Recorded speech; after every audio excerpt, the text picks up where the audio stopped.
just don't want to forget. So it's good to do that before you forget. Yeah, as soon as I think of it, that was a problem early in this job. Let's see, I need to make you host all the things. There you go. She should be able to screen share now. All right. Let me find it here. And then if I click present, that looks good. Yep, it looks great. And then sometimes, depending on where like the Zoom window is that blocking out the middle of the slide? Nope, it's not. Oh, okay. Oh, okay. So it's just blocking it out on my screen. Yeah. And I will spotlight you. So you kind of are the main, if people are seeing a person and the slides, they see you and the slides. Okay. Sounds good. Let me know when you're ready and I'll let folks in. Yeah, I suppose if it is time. So let's get going.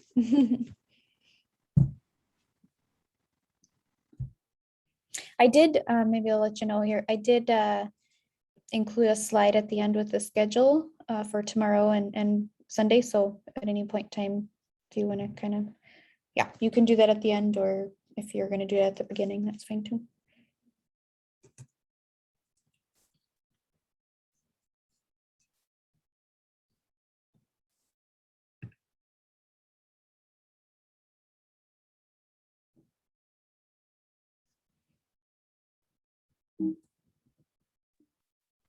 Welcome, everyone. I'm going to give us just one more minute for a few more folks to join us, and then I will introduce our speaker tonight.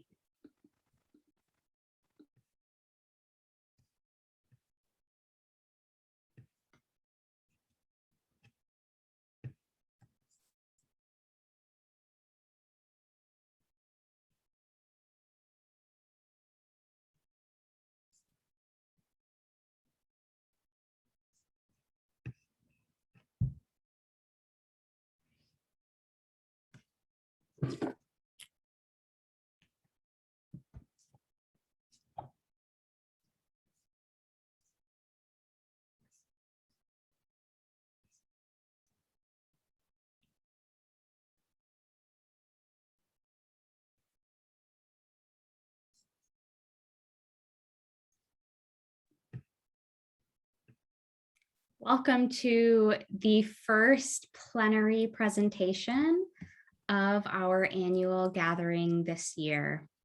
We are incredibly grateful and excited that Lyubov Slasheva is here with us tonight. Many of you know Lyubov from how many previous annual gatherings have you been at, Lyubov? I think 2015 might have been my first one. I don't know. Joe might remember a little bit better. He was the reason I was there. Quite a few. Sounds good. Sounds right, Lyubov. I'm glad my memory is as good as yours. So if you have been to annual gatherings, then you have gotten to know Lyubov in some capacity, and her passion, not just for excellence in dentistry and healthcare, but for the integration of faith and healthcare. Tonight, we are starting what MHF hopes will be a lengthy and ongoing conversation that centers around our core mission of how we integrate faith, and specifically Anabaptist faith and healthcare. This arose out of conversations that the board had at a retreat back in May, which seems like a long time ago now, really about what is the core of MHF and what we're trying to do. And some board members brought up more with less, which many of you know, especially you longtime MCCers, those who've served in so many capacities, understand more with less is a cookbook. It's also a book of living testimonies. And in that book, Doris Jansen Longacre proposed 5 life standards. And we started to have a conversation, and there was a lot of energy around what would it look like to adapt these 5 life standards for healthcare professionals for the purposes of healing, and to look at how they apply to our lives as Anabaptist healers. Lubov and a few other board members really jumped on this, and Lubov has taken a great deal of leadership in thinking through what this could mean. And so tonight we're so excited to have her here to present her thinking and to really start this conversation. For those of you who have not had the pleasure of meeting Lubov, Lubov has been on the board of MHF since 2015 and was reelected to a second 3-year term in 2018.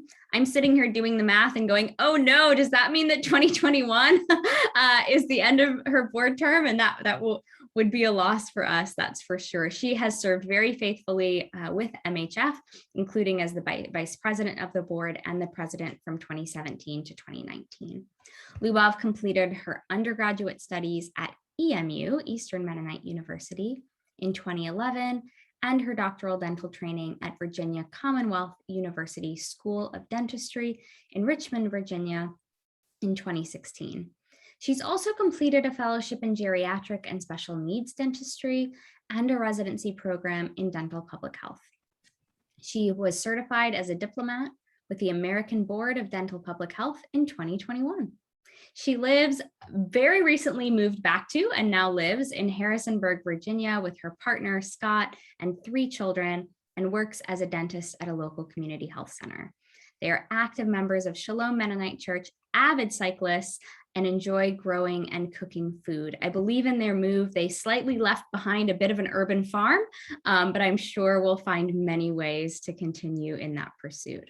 Welcome, Lubov. We're so grateful you're here with us. Thank you, Kate, and I really appreciate everyone taking the time to be here with us today for kind of the official launch of this initiative that we hope will come to fruition and have various iterations and outcomes. So we'll get started, and I'm trying to toggle between the computer and my notes here, so let's see, there we are. So a brief outline here. We'll retrace the history of MHF back to its predecessor organizations, Mennonite Medical and Mennonite Nurses Association. And I realize the Nurses Association there, I might not have put the acronym correctly. Sorry about that. We'll talk a little bit about the Anabaptist response or perspective on contemporary challenges in healthcare and what MHF has done and can do to be as a resource for mutual support, which is a core activity that we've reaffirmed. And I really want to dive into this emerging project, and we've entitled it the 5 Life Standards for the Healing Professions, and a subtitle, Caring More with Less, to beckon back to the More with Less cookbook and the Living More with Less resource that we'll be using as a framework. And I do want to make sure that we touch on what do we mean by more with less, because in the healing professions, especially in recent times, that can be kind of a inflammatory phrase. We had a great discussion at the noon session on what do we mean by resilience, and it's almost taken on kind of a toxic form in more recent times. And then we'll review each of the 5 standards that were proposed by Doris Jansen Longacre several decades ago, and the way that we have preliminarily adapted them to serve kind of our context, and really just open it up to discussion because this is an invitation to you and to your networks, those who support you in your work. Across the generations, we really want to learn from what people have done to integrate their faith into their work as a resource for those future generations. And in our discussions as a board, my proactivity to lead this initiative is really kind of self-serving, because I recognize that I'm seeking to understand how my faith values should inform my life and my work as a dentist, but so many other things that I am in my life. And I imagine that some of you have been through these questions and that discernment, and I want to learn from you and not reinvent the wheel, and share that as a resource with my peers, those of us who are early on in our career and really kind of struggling with some of the changes in healthcare more recently. And then people who have been in their careers for a while, but maybe are seeking to kind of pivot or adapt some things that they're finding that they'd like to change. So to start with a brief history, in the 1940s, it was uncommon for Mennonites to obtain their higher education needed to work in the healing professions. And so young people had to leave their communities of origin for education and employment, and they had trouble assimilating into the mainstream of their educational campuses, but also into their profession. And Mennonite Nurses Association, which I learned was formed 2 years earlier than Mennonite Medical Association. For some reason, I always thought medical was first and then the nurses. So kudos to nurses for convening, because and that probably makes sense.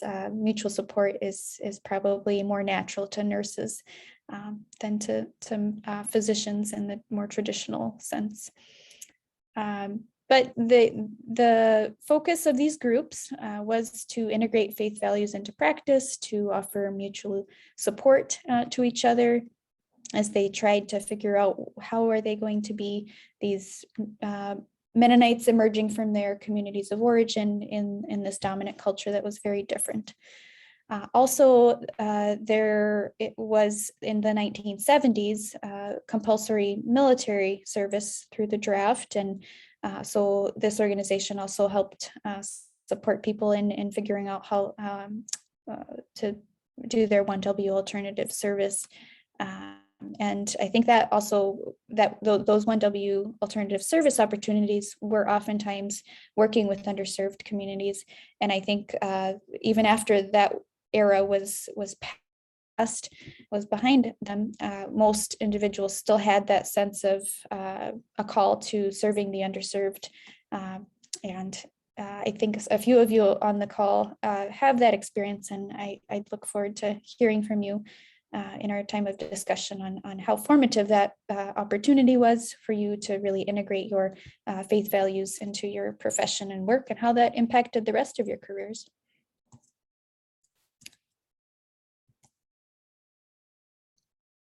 And I'll also add that historically, those associations were a resource on healthcare related ethical issues for the whole denomination. And that is reflected in the mission of what became the Mennonite Healthcare Fellowship in 2011. So the mission is to be an interdisciplinary community of Anabaptist healthcare professionals that seeks to nurture the integration of faith and practice. So those are the key things, being multidisciplinary and integrating faith into life and work.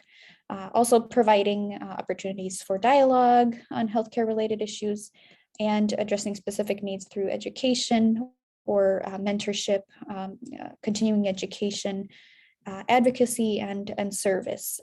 The advocacy piece, I think our advocacy muscles could use a little bit more work these days. I know in the past, those organizations served as a resource to the denomination and perhaps the wider profession. So I look forward to seeing that piece of the mission be fulfilled in the future a little bit more than it is currently. And then the core functions of the organization. In 2016, there was a strategic planning session that defined some of these things and focused them. And so there are 4 key functions. Mutual support, and that is done through webinars or annual gathering, other forms of member engagement. The second function is education through the Anabaptist Center for Healthcare Ethics, through our new podcast series, other presentations that we've been able to offer at annual gathering, but also through virtual means. The third core function is mentorship. We are a multidisciplinary and intergenerational fellowship. There are people in training, looking into becoming trained to serve in the healing professions, people in the thick of their career, and also people who have retired but have a wealth of knowledge to share. And lastly, the fourth core function is mobilization for service. We heard that Stan Godshall was one of the first SET recipients, his trip to Haiti. And so that opportunity to allow healthcare students to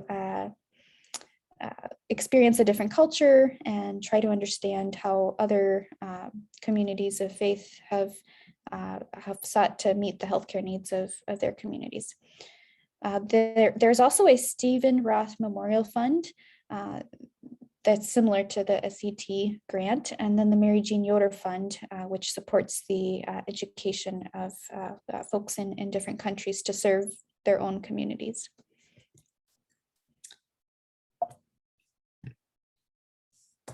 So that's kind of the history, but is MHF really relevant in today's healthcare landscape? And what does MHF have to offer? I snipped this piece of the website, just a screenshot of a article that I authored several years ago now in Anabaptist World. And it kind of argued advocated for why MHF and an Anabaptist perspective is very much relevant to the current landscape of healthcare. And I'll draw from that article. I suggested that this realistic portrayal of the disparity between the expectations that young people have in feeling a call toward the healing professions, and then what happens after trainees go through this rigorous and challenging program, that sometimes they're met with disappointments and really kind of struggle to go through their training, but then also enter and adjust to actually working in the healthcare system. So I cite these statistics here to say that recently, these are studies in contemporary times, but medical student depression rates are 15 to 30% higher than depression rates in the general public. And 23% of medical residency interns had suicidal thoughts in one study. And suicide rates are reported 1.41 times higher and in men, and 2.27 times higher for physicians compared to non-physician peers. So it seems to be a little higher in female physicians, perhaps because our society still has so many more expectations on female healthcare providers than kind of within the profession, but maybe also at home and in other realms. So that's not great. That I think I've heard, experienced that myself to a certain degree, and seen it in my peers, and that's something that kind of weighs heavy on me.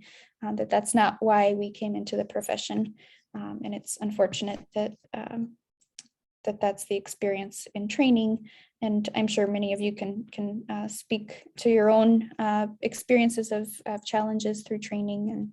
And yeah, so this other concept that I mentioned in that article was the medical industrial complex.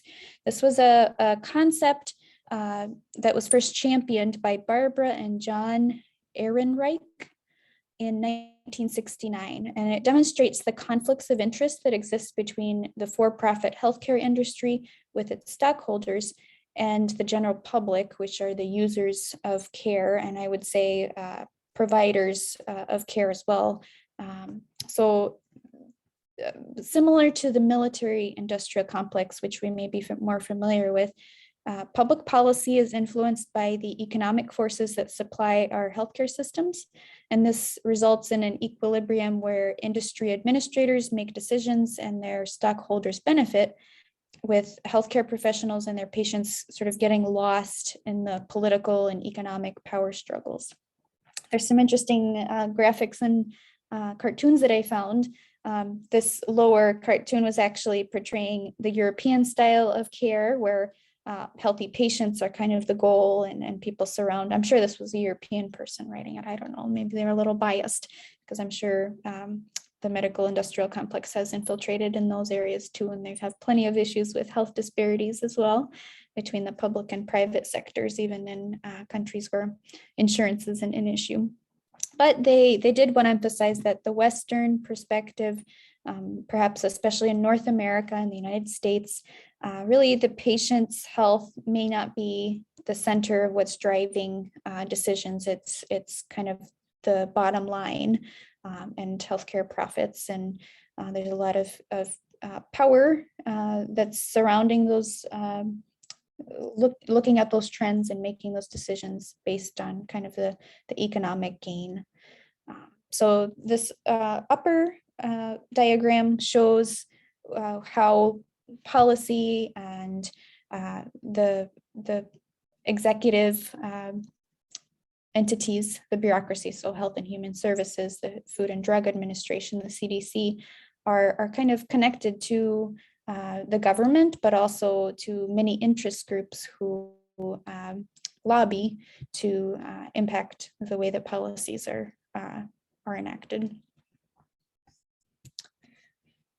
And I think we as Anabaptists with a peace tradition have something to say about something like the medical industrial complex, especially when we correlate it to something like the military industrial complex, which we are more familiar with and have a traditional response to.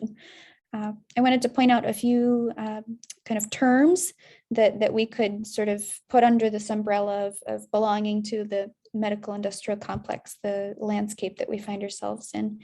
Of course, there's euphemisms, as with every kind of system that would rather not have you name the issue. We have heard about burnout in healthcare professionals, things like compassion fatigue, and then sometimes the responses that we see in fellow healthcare providers may often be called as overreactive, or that nurses just being oversensitive, and they shouldn't be so emotional about the situation. But all those things kind of deny the reality that we're humans, and we bring our emotional energy and passion to our work, and that has limits as well. So these terms of moral injury that I think we're fairly familiar with, moral injury from a military standpoint, which is where traditionally we maybe think about it as a soldier experiencing inner dissonance and inner harm when they act or fail to act in accordance with their moral beliefs or their sense of social responsibility. And I like to recognize the distinction between moral distress, which is more, as I understand, an acute episode of something that really bothers you or something that didn't go well. But recurring episodes of moral distress lead to this condition of kind of the more chronic condition, the outcome called moral injury. And we can just specify moral injury as occurring due to just awful things that happen, such as have been happening with the pandemic in recent months. But I think a cumulative perspective of if you are a provider for a large healthcare system that is making decisions about how the care should be delivered, and insurance that limits the services that you can provide, over time, this lack of kind of self-determination or autonomy to do what we believe is right for the patients or the community that we're serving. And when there are no opportunities for self-regulation, whether it's emotional or even physiologic self-regulation, there's just a chronic capacity overload, and all these things can lead to moral injury.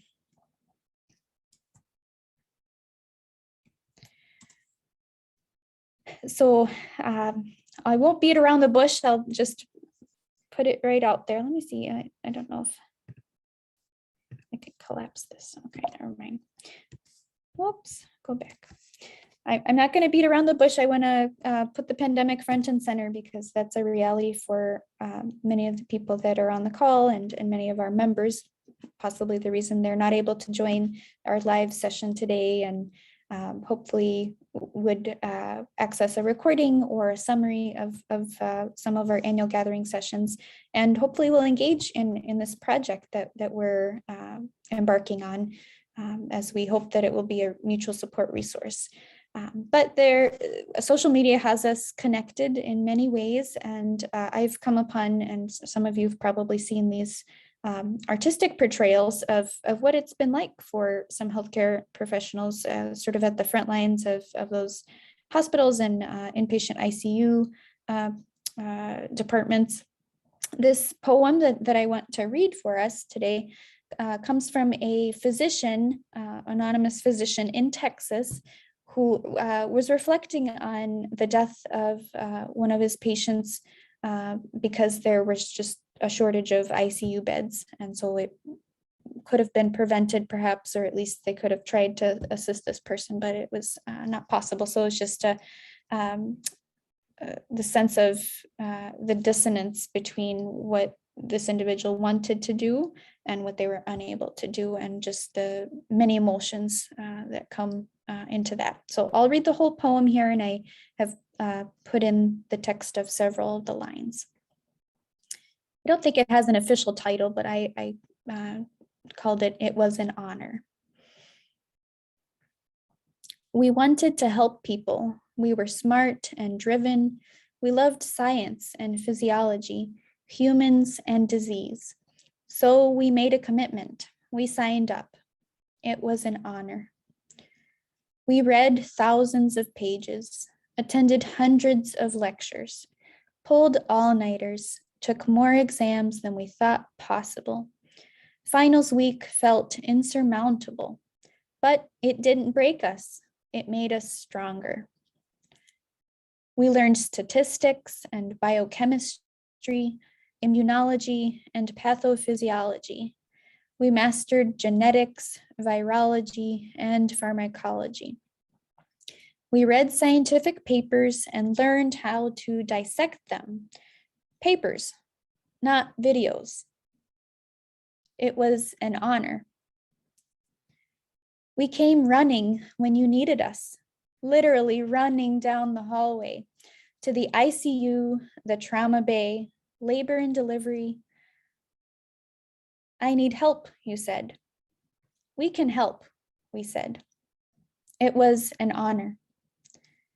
There were moments that we thought would break us, moments that drove us to journaling, to therapy, to nightmares, broken babies, paralyzed children, dead pregnant mothers with 3 kids at home, the wail of a mother whose son just died. We bent, but we did not break. We returned because you needed us, and we could help. It was an honor. Then there was fear of walking into our place of work, fear that we'd be killed by going to work, fear that we'd kill a loved one because of our work. There were tears and sleepless nights and anti-anxiety medications. But you banged your pots and pans, you sent us pizzas and called us heroes. You needed us, we could help. So we wore our masks and our gowns and our gloves and our goggles. We decontaminated ourselves before going home and isolated ourselves from our families. We almost broke. It was an honor. How quickly the joy turned to defeat, elation to rage. You've learned to do your own research now. You know better than we do. Gaslighting is your language. Your selfishness is astounding. You don't want our help when we ask you to stay healthy. Yet you arrive at our doors begging for help at the end. You stole our resources. You hobbled our ability to help those who did what they were supposed to do. You killed our patients by filling our beds and using up our ventilators. We can't help anymore. You broke us. There is no more honor.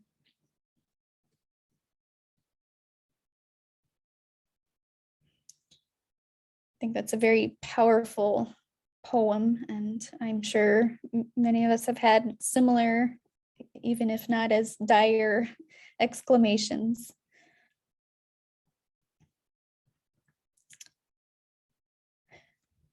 Several years ago, and so my question is, what's being done about this, especially now as we see the pandemic uncovering many of these gaps in supporting the workforce, which is what the care is founded on, that provider-patient relationship.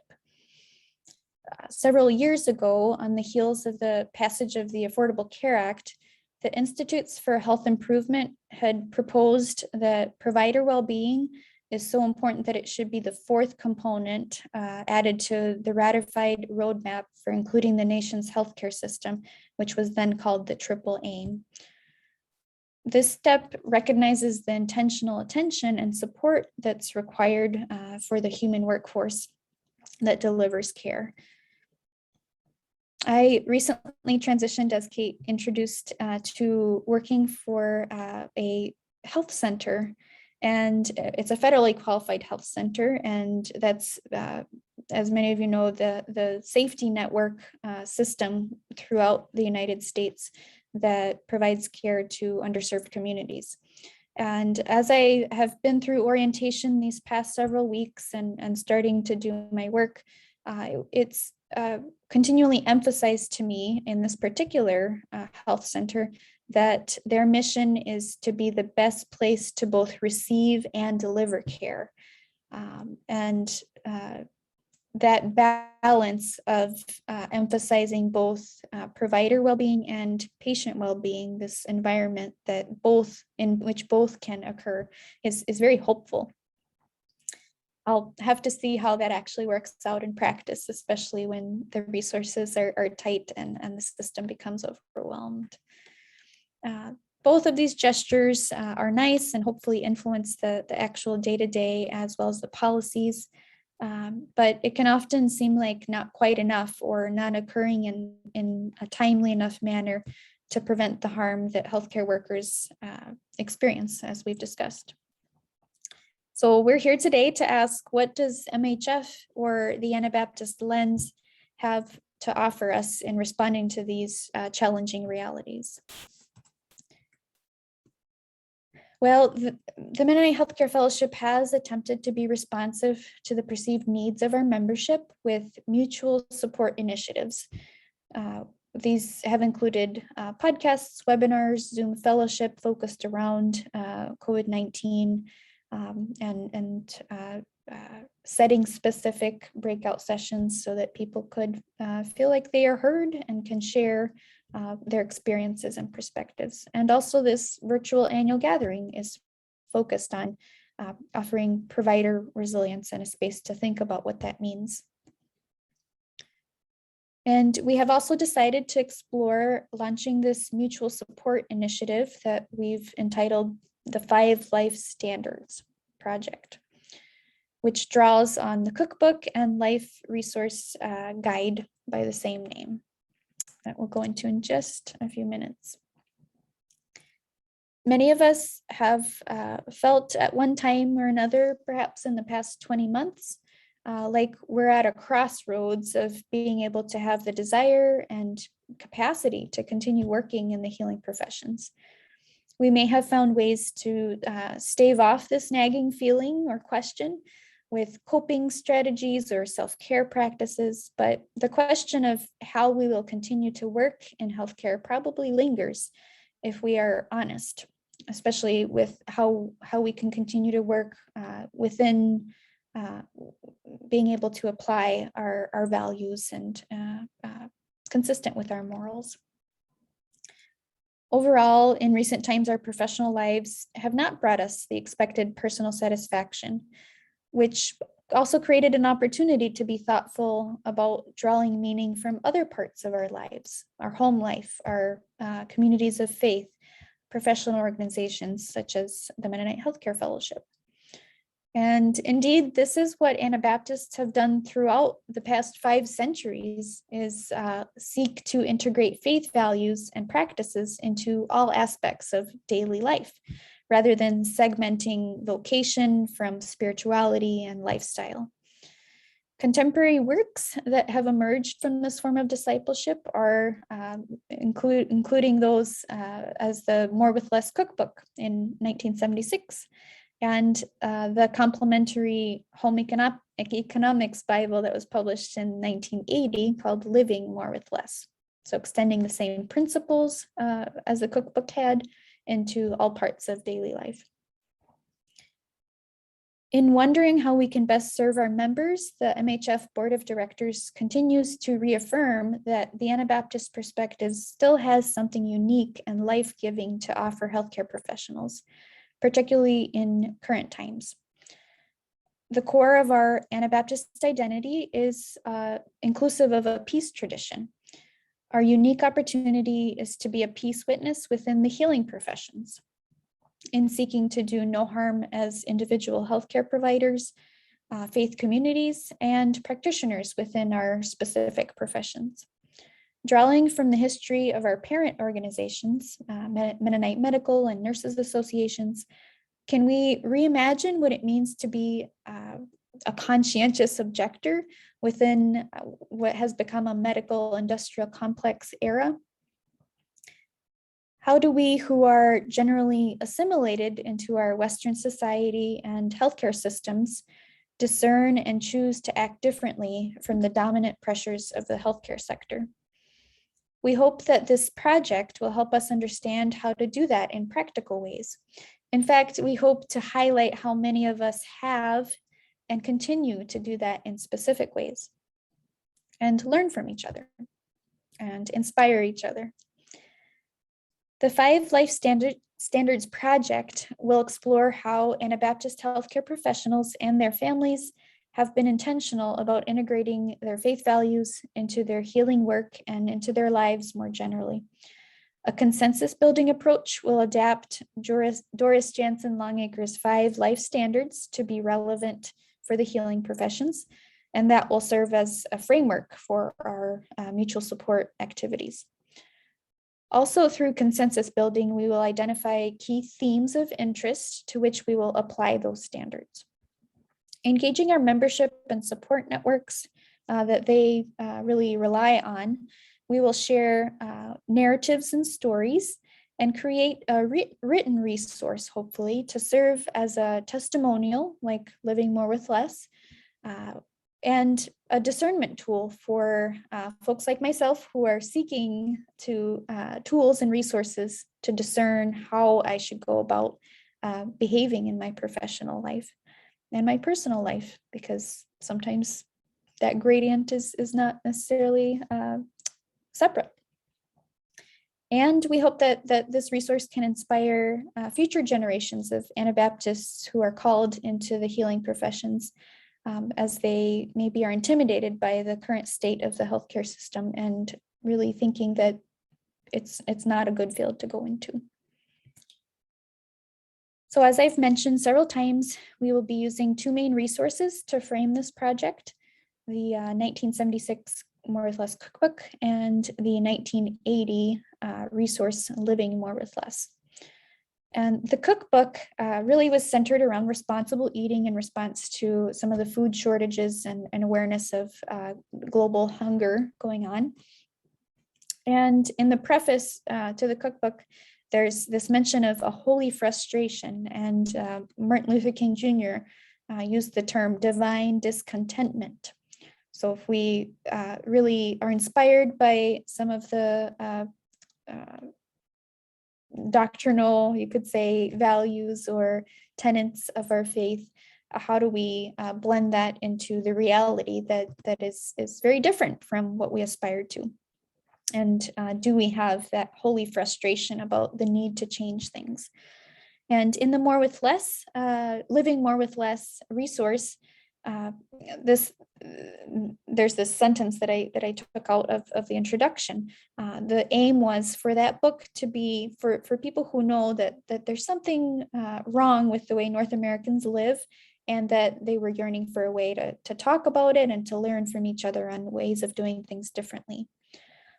There's an emphasis on why they chose to call the 5 life standards instead of lifestyles or practices, because it was thought that these standards aren't just a fad, a passing fad, much like lifestyles sometimes are, that they are values and commitments that we make, and they are timeless and based on our ethics, which shouldn't change. Before we jumped into reviewing each of the 5 life standards and proposing a tentative adaptation for our field, I want to acknowledge the elephant in the room, the phrase more with less, because especially in recent times, we reflexively assume that this phrase beckons us to muster up our last energies to continue to do more with less support and a diminished capacity. I want to assure you that this is not the way in which we intend to use that phrase. We want to reframe this aspirational phrase, and as I said in the preface to the cookbook, there's also this phrase of living joyfully, richly, and creatively, those terms. And so we want our professional lives to have more thriving, more meaning, and more alignment with a sense of shalom, this concept that is both an inner shalom in our individual inner worlds, shalom in our communities, and really for the whole world. And conversely, we want less of the things we've experienced too much of, especially lately, less moral distress and moral injury, less compassion fatigue, and less alignment with what have become violent and toxic systems in which we work.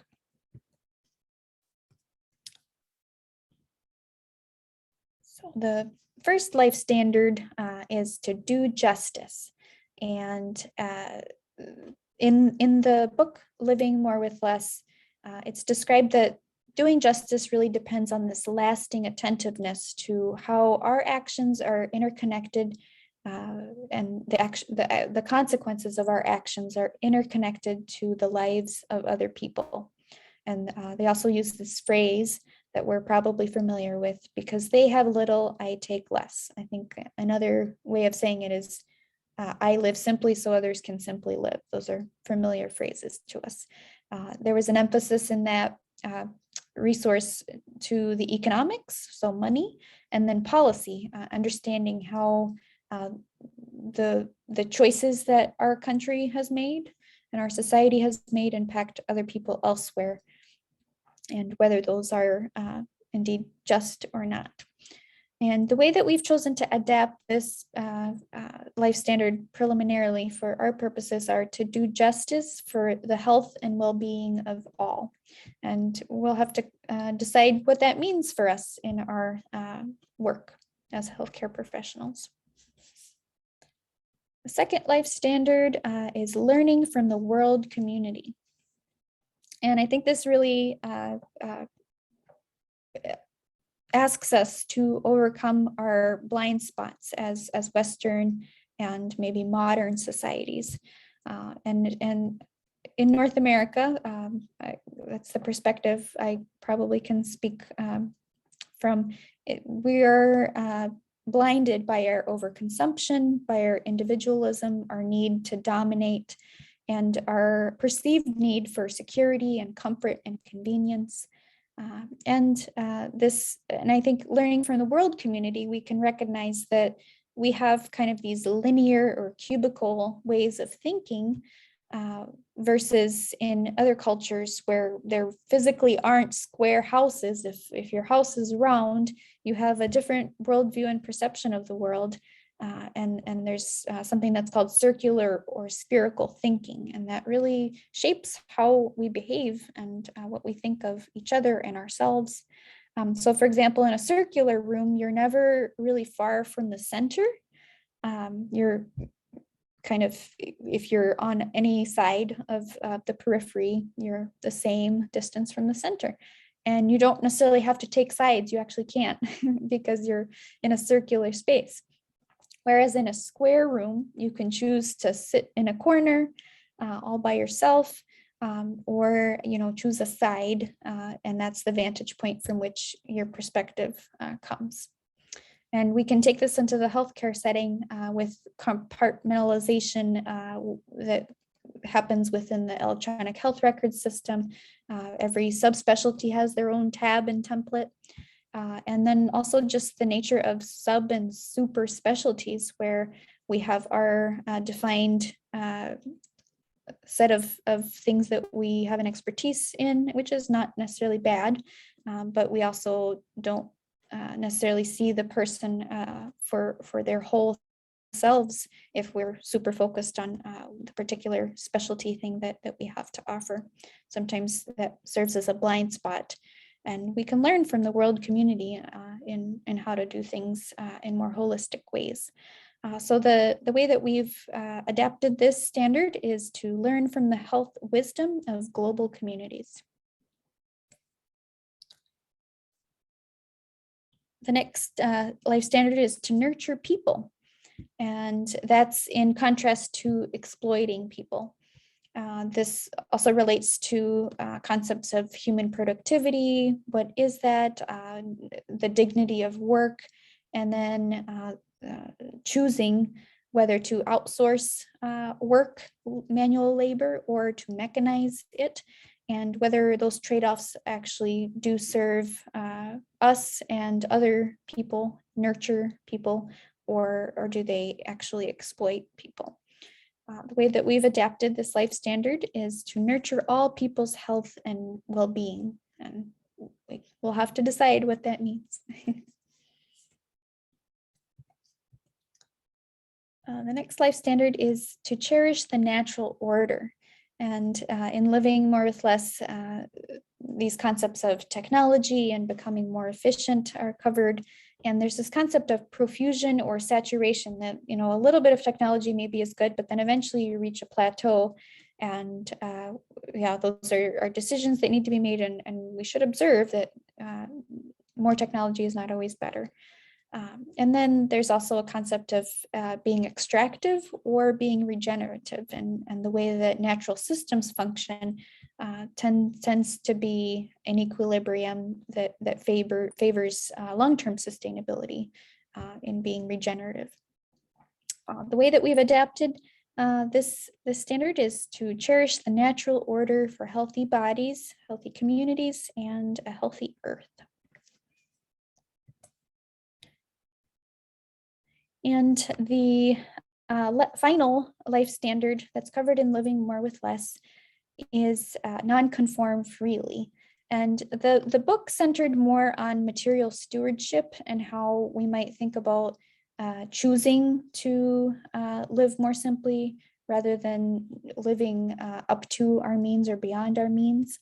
And so the intentionality of those choices. And how countercultural those choices or behaviors might be. But I also wanted to point out that there's a lot of privilege, and I think the revision to Living More with Less, the 25th year anniversary edition, it highlighted this concept of professional poverty, that some people don't have that choice. And we should recognize where we have a privilege to have freedom from something or freedom to do something. And so while non-conforming freely sounds like great fun, there's also some systemic factors that need to be taken into consideration, especially in the healthcare field. So we've adapted this standard to read, non-conform freely to serve, care, and live in the pattern that Jesus taught us. So as I mentioned briefly, we will be launching this project later this year, towards the fall or winter time. Maybe we'll have more time to sit with these concepts and get together for these consensus building sessions to identify what we mean, maybe revise some of these tentative life standards to really suit what healthcare professionals would find useful, and identify themes or contexts where these standards would apply in helpful ways, and then begin sharing our stories from the past, from the present, things that we know are going to be a struggle in the future for us, and try to apply those standards within those stories. And lastly, we'll be exploring how to collate this into a written resource for future use, and whether this would be an online resource or something that we would partner with a publisher. And I like to think of this as a kind of a narrative patchwork quilt that we're putting together, and that it's going to become sort of a blanket that is going to serve us well, because sometimes it gets cold in our settings, and we feel like we're maybe wanting to live into some of these values and practices that our faith inspires us, but it's difficult to apply those in isolation. So our hope is that this initiative of a mutual support resource will be helpful to inspire us to live into those values. So you are invited to participate in this project, and you are invited to invite others within your families and faith communities who have supported you throughout your careers to contribute to this project and utilize the resources that will come out in the programming that will be part of it.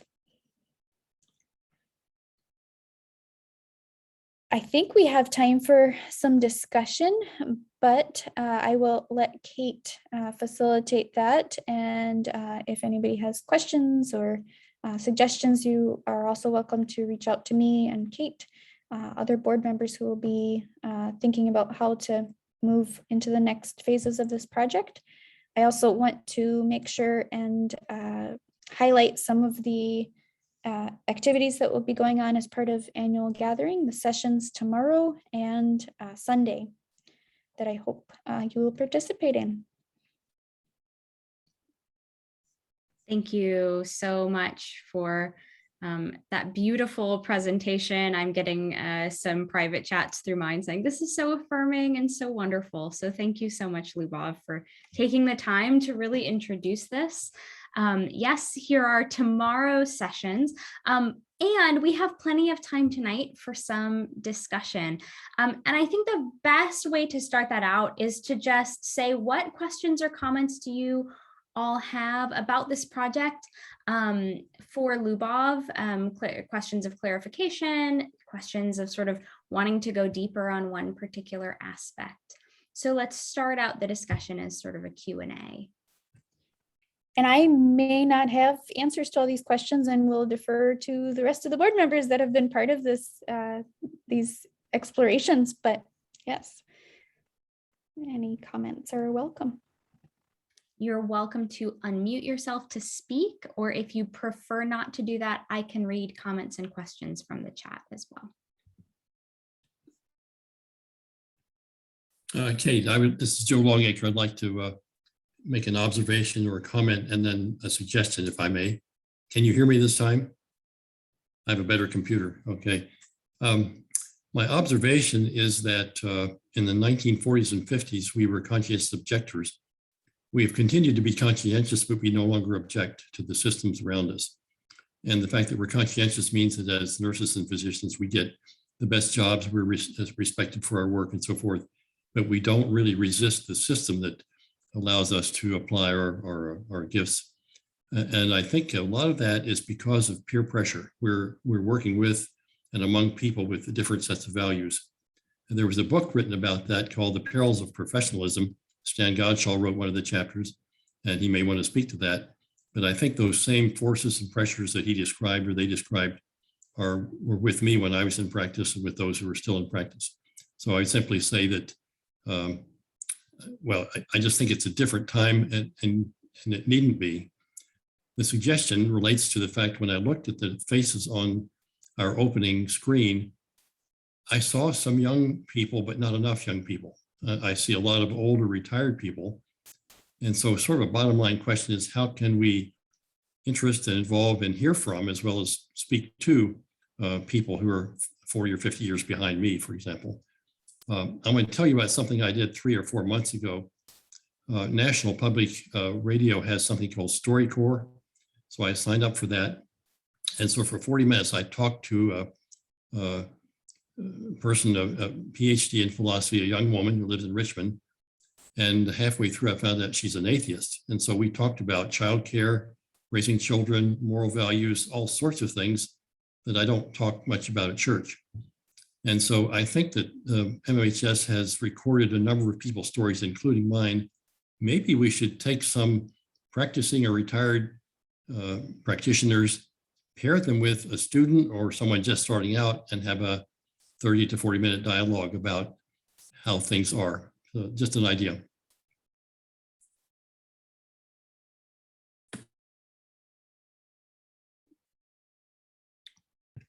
Can I just say yes to everything you've just said? I was taking notes. I'm like furiously writing over here. Thank you so much, Joe. And Elisa is echoing in the chat. And I wrote down the bit about being conscientious objectors. We're not objecting anymore. We might still be conscientious, but we're not objecting. It's an interesting, yeah, it rings true.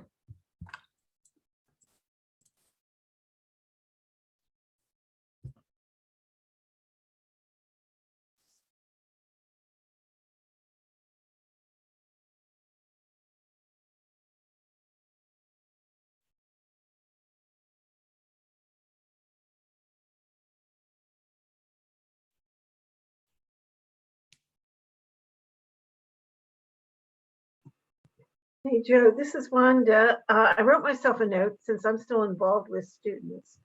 How or what sort of questions do you think one should ask, especially if we're trying to do this in a sense as a collection, perhaps?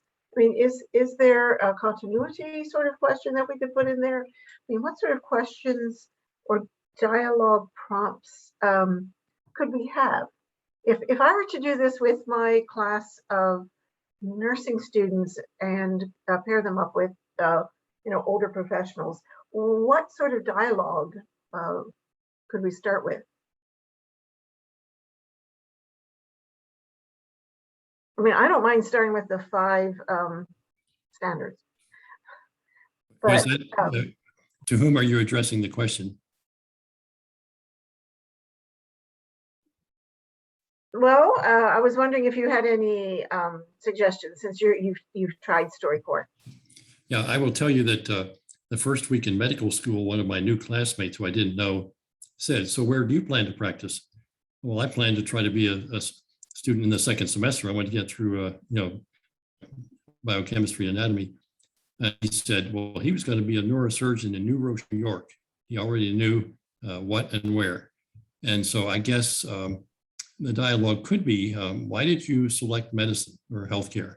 Where do you see yourself in 5 years? And tell me about your peers. And, what about your friends in high school and college? What directions are they going? Just some open dialogue that, and then hopefully there would be requests for perspectives or experience that we might have had. So not a coercive or, telling people what to do, but just the dialogue itself might unearth issues without directing people a certain way.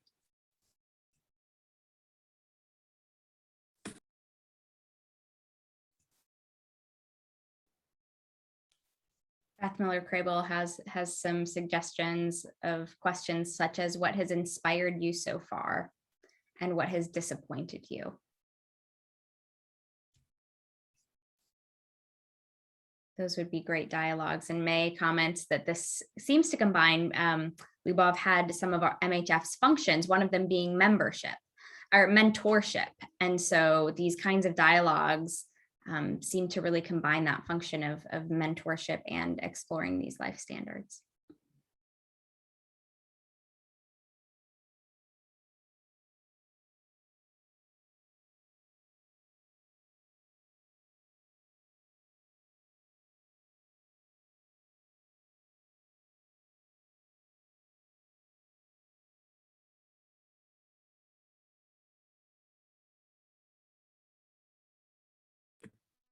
I don't want to do all the talking, but I will ask, what what plans does MHF have to involve younger people before they've begun or as they're beginning their profession?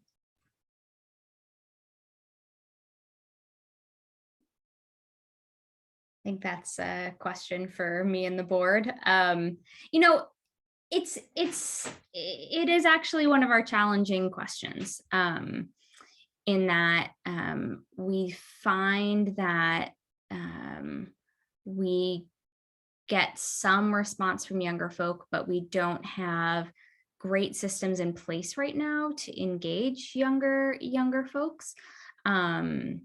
And so we tend to make some contacts. I've done some speaking at Goshen. Lubov is somewhat involved in EMU. We have our Wanda, who's very involved with students, Chris on the board, who's very involved with students. But a lot of our board members are often involved with undergraduate students, and a lot of our programs target graduate students. So there's a little bit of a gap in how we recruit to MHF.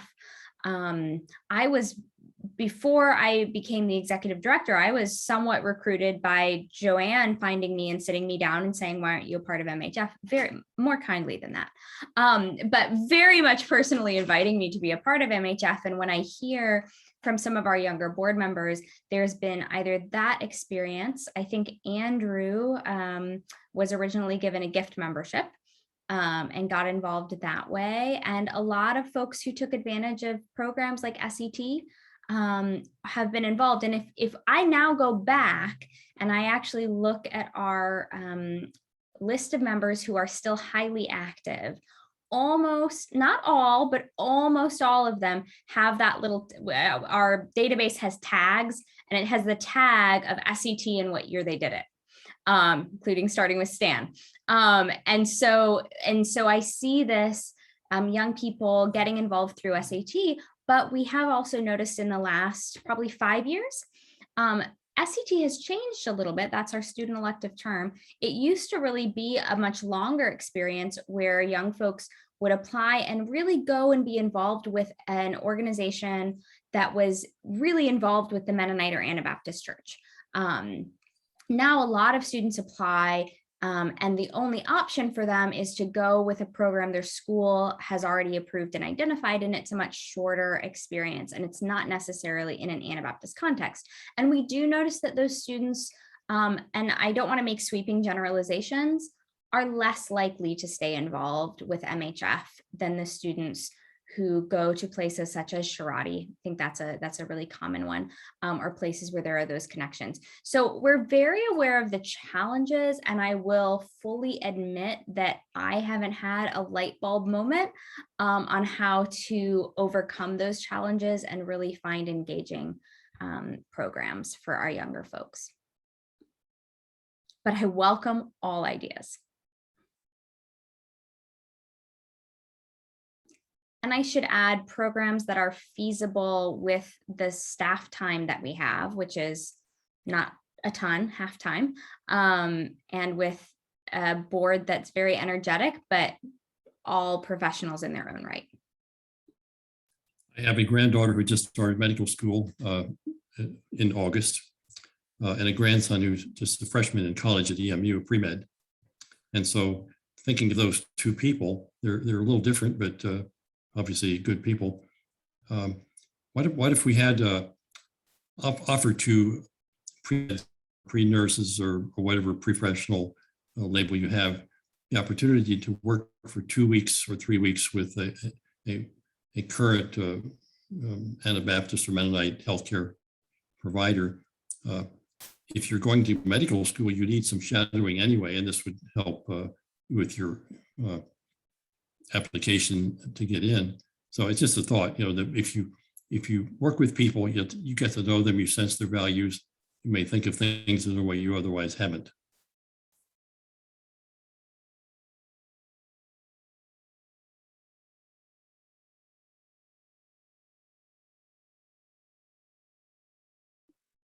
That's a great idea. Especially would engage our pre-professional folks. Hey, Joe, I really liked your comment about being being a, not objecting, but being a objectioner to the way things are in the world. You know, in my younger years, during the Vietnam War, being a conscientious objector was actually kind of easy because we were in a, for the most part, in a closed society, even an agrarian society, where almost everyone around us held the same views as we did. And we didn't have a lot of association with people who had a diametrically opposed view from what we had. It seems like now that we have moved from the agrarian society, the family farm is gone, to big business, and we're part of that big business organization, especially with healthcare as being certainly being big business. The environment has completely changed, and it's no longer safe to be a conscientious objector in any sense, really. I mean, the toxic environment that all of us work in, practice in, live in, makes it very, very difficult to have a divergence of opinion. You're either immediately labeled as a libtard or as a right wing nut, and there's no middle ground. So, I mean, it was so much easier. Again, it's easier now to just be quiet and just go about your own way of living, with your own philosophy of life, and not really share it with anyone else, because you're just going to get shouted down and told that you're either all the way on the left or all the way on the right, one or the other. You're just not a good American or a good citizen, and certainly not being conscious to be able to object as a conscious objector. That's just made it much more difficult.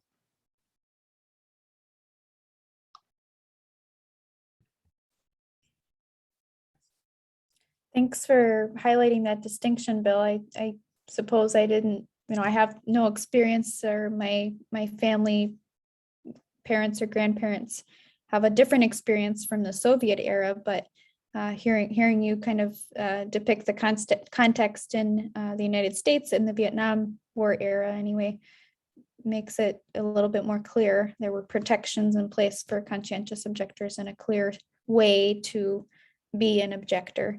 Whereas now we're kind of at a loss of how do we do this? Do we go marching in the streets? How do we do this? Do we go on strike? What's the appropriate in which ways?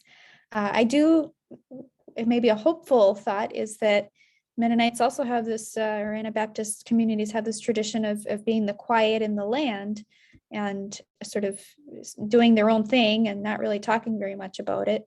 And I think there's probably kind of a crumb trail that we can trace of people always doing something that was countercultural to society, to healthcare systems, the way that things were done based on their values. So yeah, it's uncomfortable to be vocal and object, but maybe there's those ways that are necessary to advocate and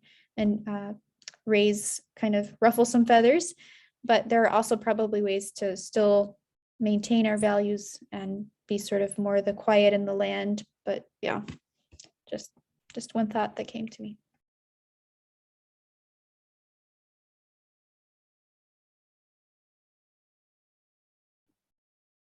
I think that raises how many ways of or definitions of the non-conform freely standard can look like. That can look more sort of vocal, where there's that real possibility of being labeled like really, immediately put into one camp or another. We live in a very bifurcated society at the moment. And non-conform freely could also look quieter in some ways. And so what are all of those variations, and what does faithfulness look like for each of us in our contexts? What does non-conforming look like in our context? I've always thought about that standard and thought, well, it shouldn't be non-conform for the sake of non-conforming. But what are we saying no to in each of our contexts, and what are we resisting? And what are we saying yes to? that maybe what we're saying yes to is actually different than our peers and colleagues.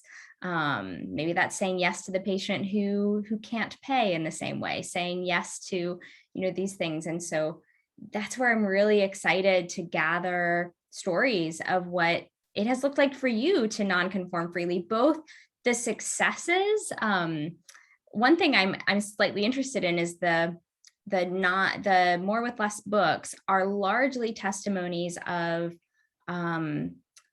ideas that people have found somewhat successful for them.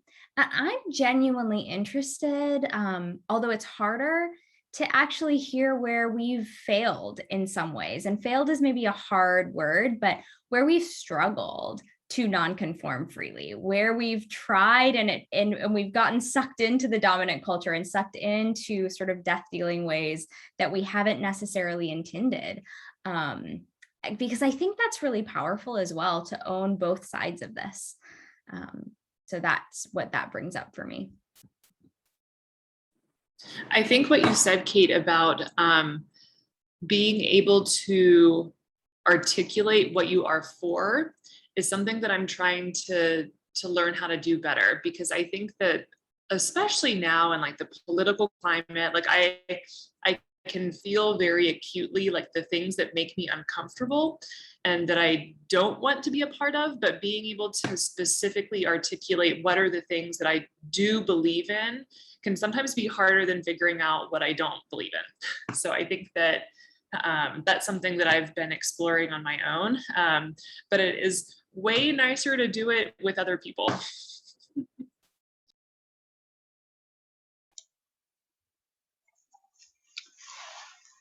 This is Larry Eby. I wanted to enter sooner, but my microphone wasn't working, and so I couldn't talk. I couldn't be heard. So I completely shut down my computer, and now it's working. So I wanted to respond to what you said, Joe, about conscientious objectors. Back in those days, our conscientious objecting was to go to war or to go serve in the military service. We don't have that now. We don't have that opportunity. So we had sort of a, I won't say it was easy, but we had to do it, you might say. We had to make a choice. And we chose to object to go into military service. The other thing is, and thinking about those times and the time since, I mean, I've been with this organization for a lot of years now, and there are a lot of, the church has changed. Our congregations have changed. Our educational systems have changed. Our colleges have changed. We don't have, I think that you and I and Stan and the people here that I know, the physicians, we came out of a certain sociological Mennonite culture that naturally steered us. I'm not sure that the Mennonite culture does that in the same way that it used to. I don't think it does. And so I thought it was great that you came up with, some new ideas, because the old ideas that worked then are not they can't be easily repeated, or they're not naturally here like they were then. Does that make, that's kind of my, where I come from with some of this thinking. Yeah, Larry, one of the big things for me, in this medical industrial complex, money is such a big thing. Yeah. And I came out of medical school, I'm sorry to tell you, younger people with $1,100 in debt. and that's unbelievable today. So I didn't have to work. I didn't have to earn a lot of money to pay my debts. I could go to Puerto Rico and going down there for 2 years in 1W took care of half of that debt because it's an underserved area. And then I came back. Down there, I was earning like $6,000 a year under Mennonite Mission Network, which is not, it was a different name then. And I started working in the ER at Lancaster General, and in 2 months I earned that. The same amount I hadn't earned in a whole year. So I went to Mennonite Medical Association. I said, "Hey, what do you do with all this money?" And I had some very interesting responses. But we grew up that there was only 3 professions we could go into. As young Mennonites, as a Mennonite in a farm community, they didn't want us to go out and get education, but we could do 3 things. We could either be a teacher, we could learn to teach, be a nurse, or a doctor. That's it. If you're doing one of those 3, it's okay. And so I chose doctor. But so the other thing was, I have never in my life had to strive for big salaries so that I could live. I always had more than enough. And I don't know if anyone today experiences that. So experiencing that, it was easy to give stuff away and live simply and share a house with another doctor. And,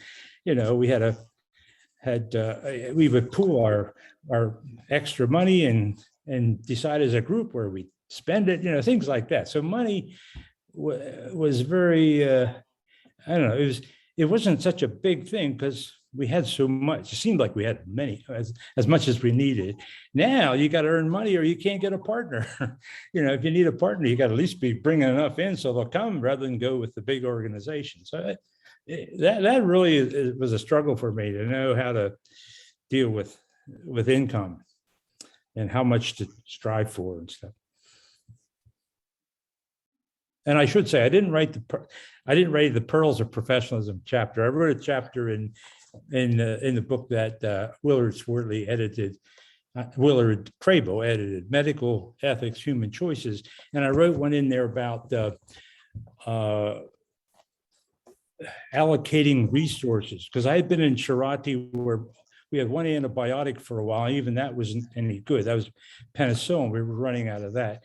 And then I see they're spending millions at my Lancaster General back in the States. And how do you allocate resources? And I made a suggestion in that book that maybe we should not do the bypass surgery. Rather, of course, then we didn't have Medicare paying for it, I guess. I'm not quite sure when that started, but we should not do that. We should use that money to share with the rest of the church so they have something, and that dropped like a lead balloon, So anyway, that's all I got to say. Kate, I have a suggestion or a question. Are there plans for Lubov to give the same presentation other places? Online is fine, but I think in person is better. And maybe that will have to wait some months. But for example, could she go to the colleges and speak to the pre-professional group and say, here is what this organization is promoting, and I'll be glad to share with you what we're thinking and invite your feedback, simply as an idea for them to have heard and maybe act on. Much of that has to do with Lubov. I will share that we have written a grant and submitted it. We have no idea what the funding will actually look like.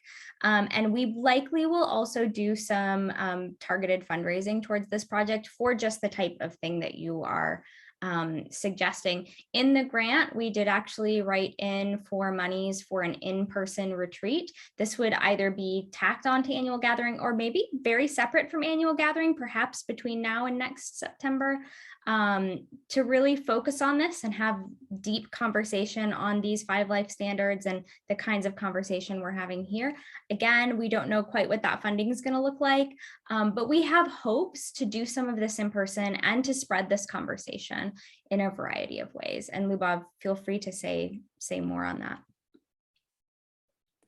It's also related. Go ahead. That's it's related to peace and justice, so you could go that direction as well. Mm-hmm. Yeah, and I think it's also important to recruit ideas for what it is that is important as themes, or the context that we should speak on to those who are interested in the healing professions and pursuing that long trajectory of training. But what are the fears and the concerns that they have as they're embarking on this, that they want to hear from those mentorship voices And some of it might be reassuring and some of it might be a reality check, but they're all important to hear. And I really appreciate Stan's input as well, kind of on that financial piece, that some of it is maybe unique to healthcare providers and professionals. We have to talk about things like student loans and the choices that we make and the pressure that there is to live in a certain neighborhood, and your children should have these things and go to these schools, or there's all sorts of expectations that are somewhat implicit, but I think we need to be brave and courageous and have these discussions. And anything from retirement funds to houses or cars, I think it's all relevant and not necessarily uniquely to healthcare providers, but it's something that I think about, and I think people going into the profession are also considering. And there's not one right way to do it, but there are ways that people have done it, and they might want to reflect on those decisions they've made.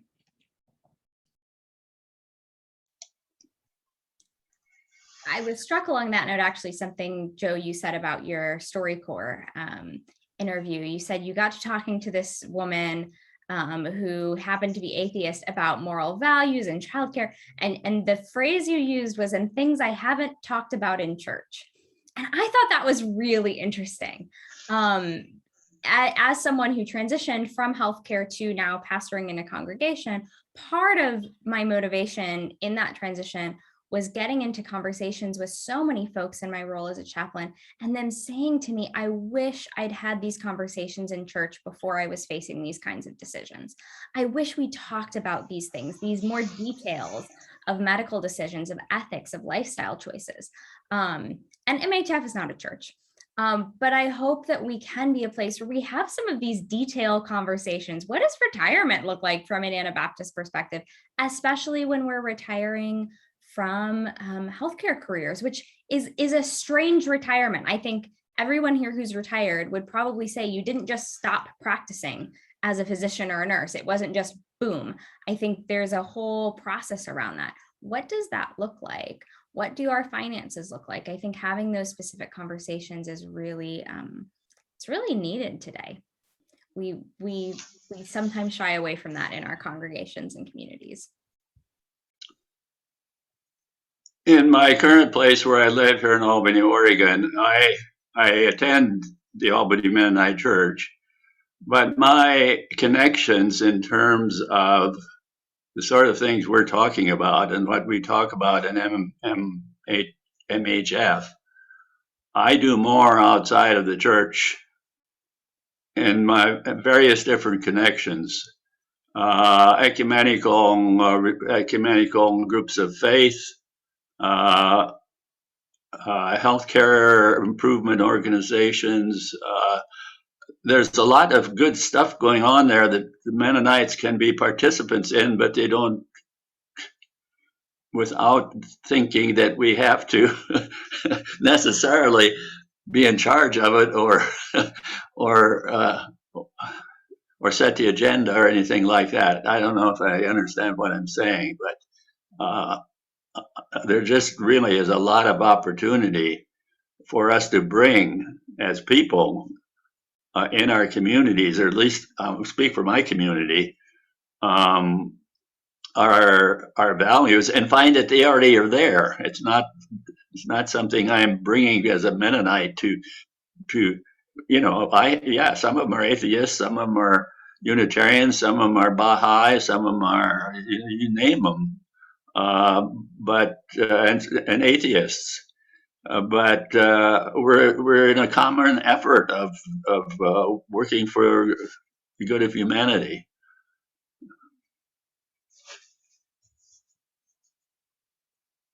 That doesn't really tell you how to grow Mennonite Health Fellowship, but I just want to insert that.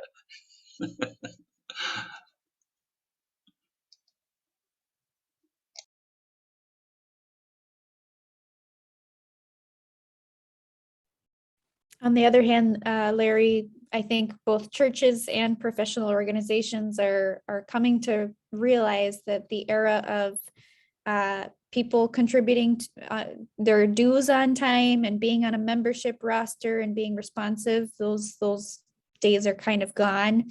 And we need to have more diffuse understanding, semi-permeable membranes to our churches and our organizations and the way that we do programming, do business.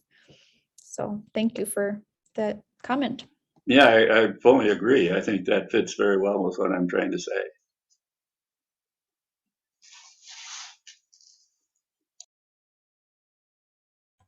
We have about 6 or 7 more minutes. And I just want to invite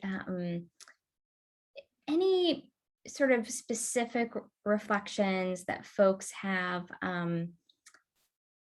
about the 5 life standards. I see Doranima, are you raising your hand to speak? we'd love to hear from you. But you can finish what you're saying after I can speak. Sure. Just inviting reflections, maybe more specifically on the 5 life standards as we've proposed them for healthcare. The originals, of course, are standard in more with less. But what about these 5? Is there any that really speak to you that are maybe either an area where you feel you've done well in your career, or maybe an area where you struggle? I'd love to hear those reflections. Maybe we can do a reminder. Good night, everyone in Guatemala. It's 6:23 p.m. After a hard work day, we're continue working. For me, the 5 standards, I believe we are doing well to take care of others, but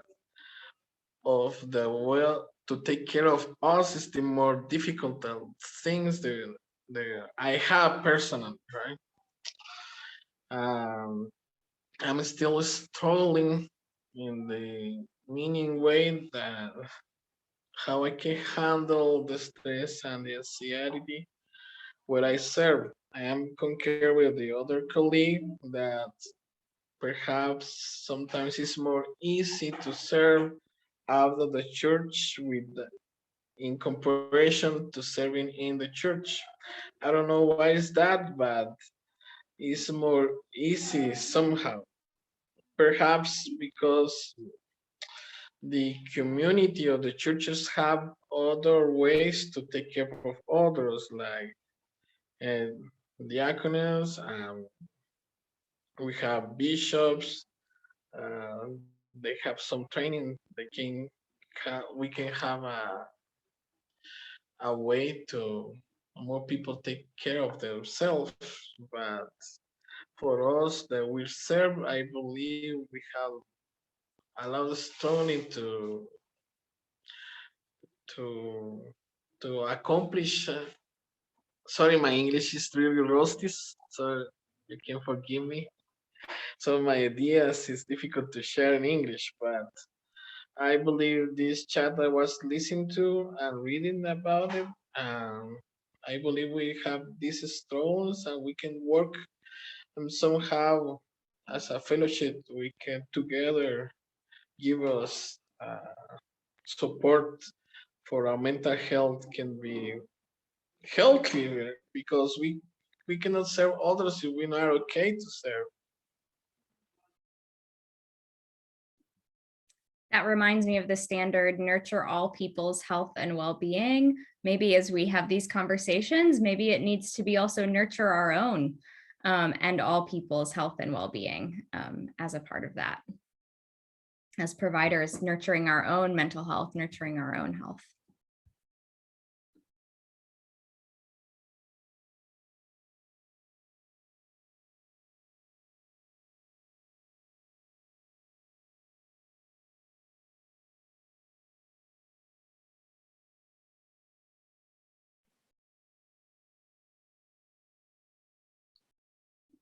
Beth? Yeah, I'm so appreciating the discussion, and I'm sitting with a lot of things kind of going through my head. But one thing that's just been in the background since Lubov, you mentioned it, was this perspective of the 5 standards from a position of privilege, coming from a place where so much of this is choice, and really recognizing that we, at least on this screen, and I think it's pretty indicative of our population, that we're a fairly white and educated and privileged group, not totally, but just wondering, how do we access the voices of people who don't have the choices that we do, and how do we bring those in, whether they're part of the fellowship or not, but that we don't forget to have them at the table, even if they are not physically here. So that's just in the background. Like, how do we make these 5 standards when we're talking about, care for all peoples? How do we make sure that the representation of all peoples is here?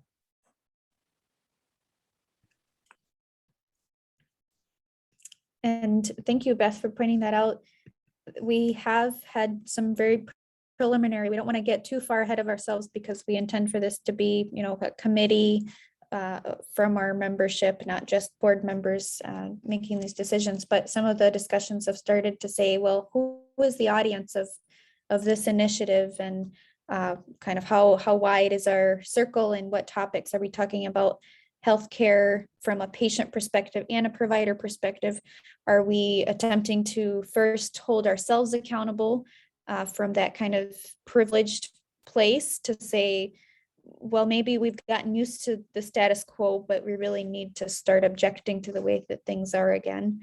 Do we start there? Does that leave space for those voices as well? That, the people that we serve, the other providers who don't have as much privilege or choice. So thank you for recognizing that. And I don't have an answer, but.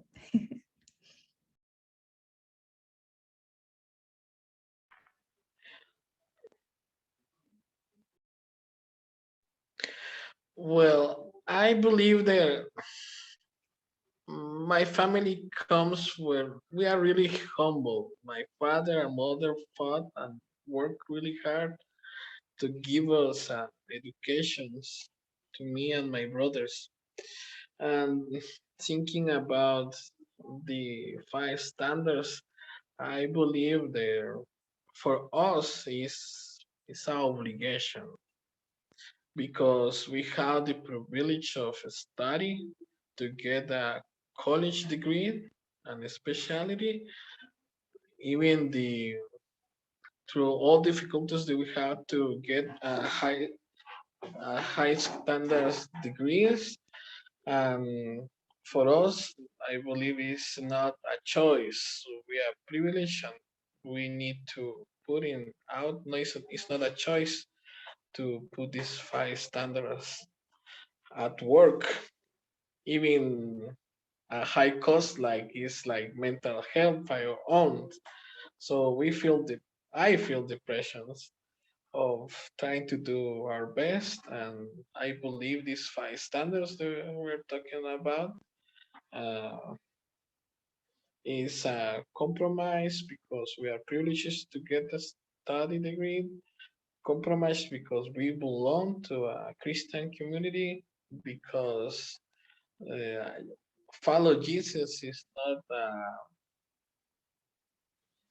not a religion, it's a way of life. So if follow the steps of Jesus, most of the time will make us be a sacrifice like him, do his sacrifice for all of us. And this is a lecture that I have.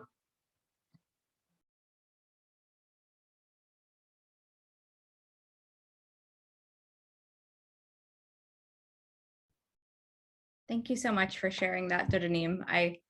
That is a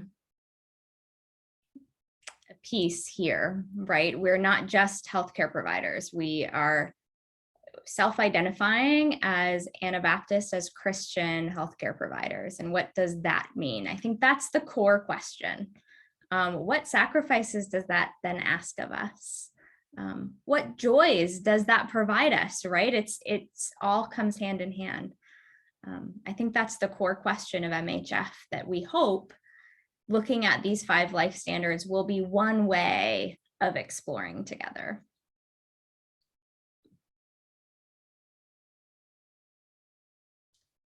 Well, we are reaching, it's a little after 8:30, and I know some folks have families they want to spend some time with, and some folks have dinner needed to eat yet, or bedtime if you're basically a grandmother like myself. I do want to give 1 or 2 more moments if there are any additional questions or comments. I don't want to cut that off. Welcome those.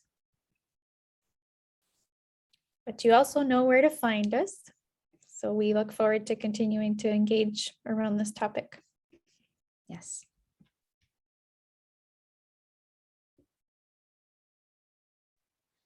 I love to talk, and for Guatemala will be really interesting to bring that 5 standards to share to all my colleagues here too. Mm.